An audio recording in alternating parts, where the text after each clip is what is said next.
राष्ट्रीय महामार्ग 53 क्रमांकाचा हा महामार्ग आहे। राज्यातला एक महत्त्वाचा महामार्ग आहे आणि या महामार्गाचं 2013 पासून काम सुरू आहे। अखेरीस मागच्या वर्षी काम पूर्ण झालं आणि 1-1.5 वर्षाआधी हा रस्ता पूर्णपणे सुरू झाला। रस्ता सुद्धा सुरळीत झाला, काम सुद्धा चांगलं झालं। परंतु हा जो नवीन कांद्री फाट्यावरचा जो उड्डाण पूल आहे, हा नवीन काम एका ठेकेदाराने हाती घेतला आणि या उड्डाण पुलाचं यांनी काम केलं। एक निकृष्ट दर्जाचं असं हे काम या ठिकाणी उड्डाण पुलावर या ठिकाणी या ठेकेदाराने केलेलं आहे।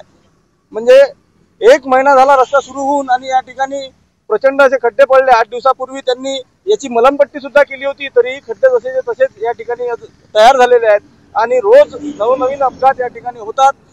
महामार्ग चांगला असल्यामुळे 80 ते 100च्या स्पीडनं आलेली गाडी या ठिकाणी खड्ड्यात एक तर उडते किंवा ब्रेक मारले तर मागची गाडी त्याला ठोकते। अशा पद्धतीचं काम या ठिकाणी झालेलं आहे। आमची स्थानिकांची हीच मागणी आहे की या ठिकाणी आमच्या डोळ्यासमोर कोणाचा या ठिकाणी जीव जाऊ नये, यासाठी प्रशासनाने आणि सरकारने त्वरित दखल घेऊन या ठेकेदारावर कारवाई करून हा रस्ता पुन्हा दुरुस्त न करता पुन्हा व्यवस्थित करावा, ही आमची मागणी आहे। हा कानेरी गवळी फाट्यावरचा उड्डाण पूल झालेला आहे। हा 1 महिना आधीच पूर्ण झालेला आहे। याला चारही बाजून तुम्ही बघितलं तर खूप सारा भ्रष्टाचार झालेला आहे।